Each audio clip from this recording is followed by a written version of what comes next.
What's up guys, Messi here and welcome to a brand new video and welcome to a daily dose of transfer gossip, and today is going to be Thursday the 1st of June. It's the start of a brand new month and today's episode is absolutely jam-packed, lots of confirmed deals and so many rumours. But just before we get started, as always, if you could show support by leaving a like rating, that'd be absolutely awesome. Remember, 1,000 likes is the target for today's episode. And I say it every time now, but thank you so much for support lately. It's been absolutely insane. If you're new to my channel, make sure to click that subscribe button for daily FIFA content. Also, click the notification tab next to it. I'll be notified whenever I upload a video. And today's question of the day is going to be, who do you think will win the Champions League, Real Madrid or Juventus? And finally, if you missed my previous video, down below in the description box. So let's jump into confirmed deals, and first up, we have got a German right back by the name of Danny Da Costa. He's officially joined Eintracht Frankfurt in the Bundesliga from Bayer Leverkusen on an undisclosed fee. He's followed by Permin Schwegler. I may have said his name wrong there, so apologies, but he's joined Hannover from Hoffenheim on a free transfer. Next up is Jonathan Brooks, or John Brooks, going to Wolfsburg from Hertha Berlin for £14.8 million.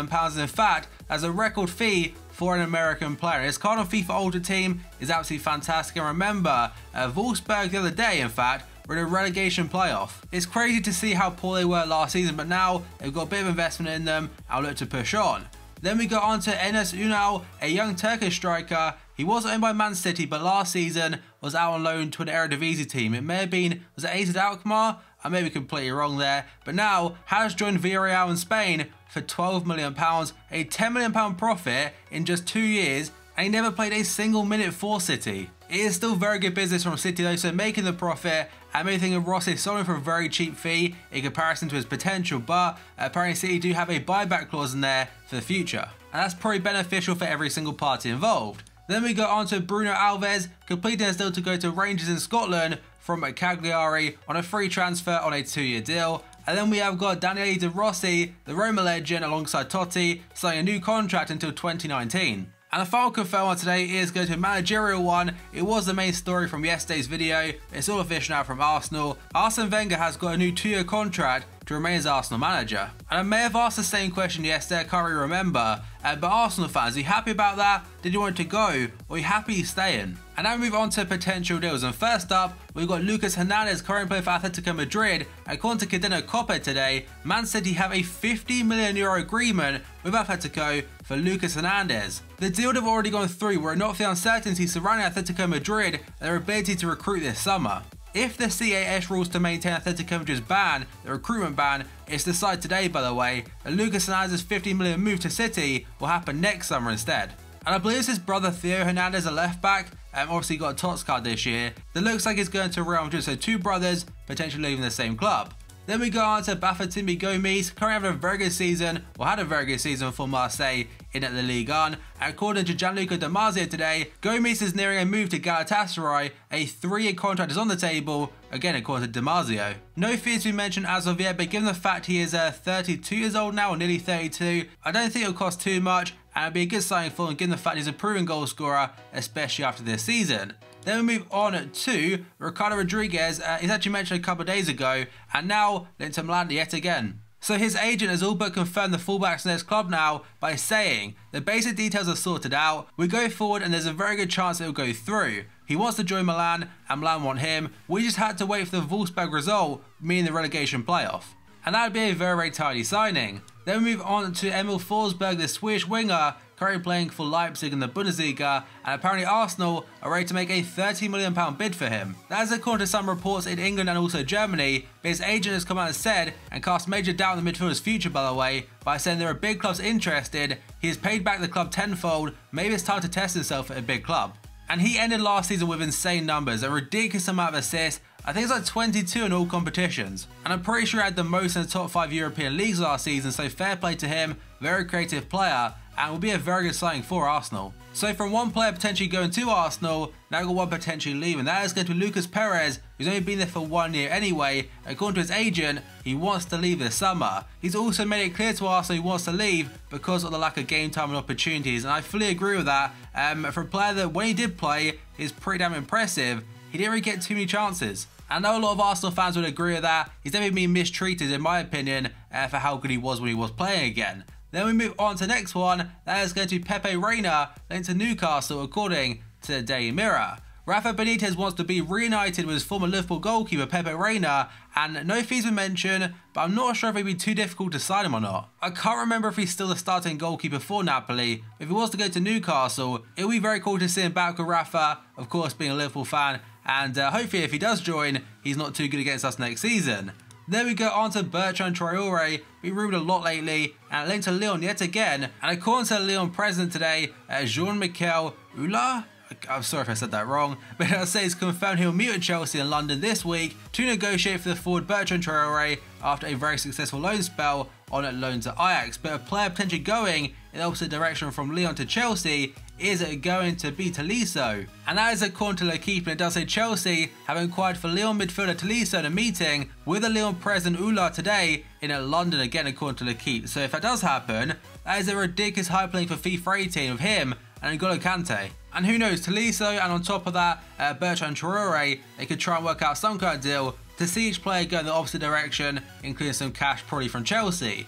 Then we go on to the next player, Kevin Gamero linked to Tottenham. It's a very, very short one according to AS, but it does say Tottenham are willing to spend €30 million on Atletico Madrid striker Kevin Gamero. And I imagine it's very similar to the Man City rumour at the start of the video, with Lucas Hernandez, I think his name is, because if Atletico can't buy any players, they probably won't sell any either. Otherwise, they'd be making their squad even thinner without being able to replace players. Maybe bring some youth through, but if they sell like Griezmann, Gamero, also Lucas Hernandez, they're very, very bare bones from there. I'm not sure where Gamero would fit in at Tottenham personally, because they play a one striker formation pretty much, and that's Harry Kane. If he gets injured, of course Gamero could come in, but Janssen, he did cost quite a big fee last summer from AZ Alkmaar. It didn't really work out too well for him. In fact, I think he moaned today saying he didn't really play too much. So Gamero, if he comes in, I can't see him being more than the backup. And now we've got a player that was mentioned in yesterday's video, and that is going to be Mohamed Salah. So yesterday I mentioned how his agent followed Liverpool on Twitter and also Instagram and posted a picture of him coming to England. And that is basically where it ended yesterday, because we did show interest in Salah, but nothing was really made more of that until today basically. So according to Sky in Saudi Arabia, it said Liverpool have signed Mohamed Salah for £43 million. And the Liverpool account that tweeted it out and translated it did say, take this with a pinch of salt for now, we'll have to wait and see. And in fact, a guy that works with beIN Sport did tweet a picture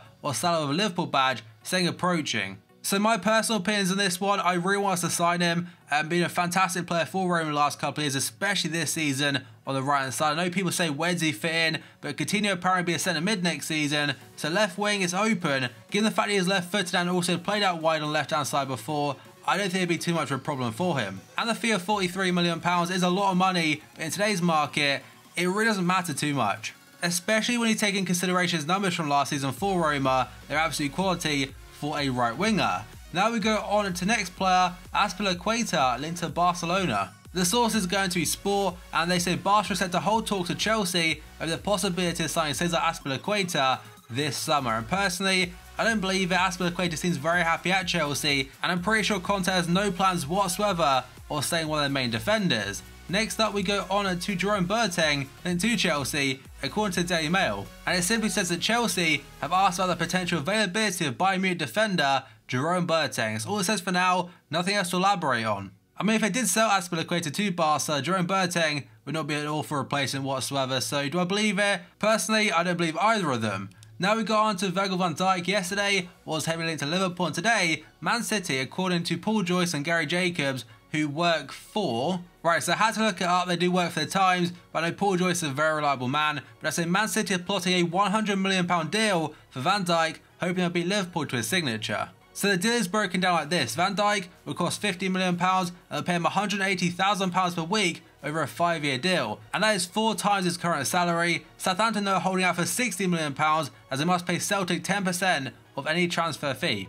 I've said it before and I'll say it again, but whoever gets Van Dijk has got one hell of a centre back on their hands. Next up, we go on to Romelu Lukaku of Everton. For how long though, we'll have to wait and see, because TalkSport today, in an interview with Mino Raiola, his current agent, has said Everton have promised the striker he can leave this summer. I believe he also mentioned how no club at this point in time has officially put a bid in for him, but give it a couple of weeks or so, I'm pretty sure they'll start flooding in. And now a very, very short and sweet one, but a very big one regarding this man right here, David De Gea. According to Sky sources, they report Manchester United have turned down a £60 million offer from Real Madrid for the goalkeeper. And if you rewind back 2 years ago to deadline day on 2015, I think it was, he almost became a Galactico, but the one thing that did stop it was a fax machine. And now we've got another advancement from yesterday's video regarding Pierre-Emerick Aubameyang and Paris Saint-Germain. So according to multiple sources today, including Yahoo Sport, talks are ongoing between Dortmund and PSG over a possible €70 million fee and agreement for the striker.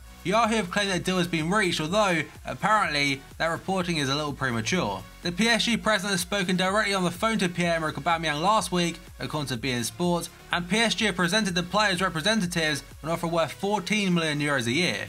And it's considered an attempt to somewhat rival the financials on offer for the player from China. If a deal is agreed, it will have to be signed off by the club's new sporting director, who's currently working on the possibility of bringing in Jean-Michel Seri from Nice. But the director of football from Dortmund is already denying, saying they've received no bids from any club for Aubameyang. But that could all just be a cover-up. And the final one today is going to this one right here, yet again, Antoine Griezmann. So a rumour in yesterday's video did say Griezmann has asked to leave Atletico Madrid, but no, a spokesman from Atletico has said that's not true and he hasn't asked to leave. And two things on the matter today from Damasio. First up, the forward Griezmann has an offer from Paris Saint-Germain, but he does not want to play in the Ligue 1. Next up, Griezmann is currently third on the Manchester United list of priorities behind Mbappe and Morata. So Damasio is saying United want Morata ahead of Griezmann. And on that note guys, that is going to be the final one for today's video. So as always, if you enjoyed it, show support by leaving a like rating. That'd be absolutely awesome. 1,000 likes is a target. If you're new to my channel, make sure to click that subscribe button for daily FIFA content and click the notifications bell to be notified whenever I upload a video. Remember, 7:30 to 8 AM is when this series goes live on my channel. And finally, if you missed my previous video, down below in the description box. So thank you for watching this video, and I'll see you next time.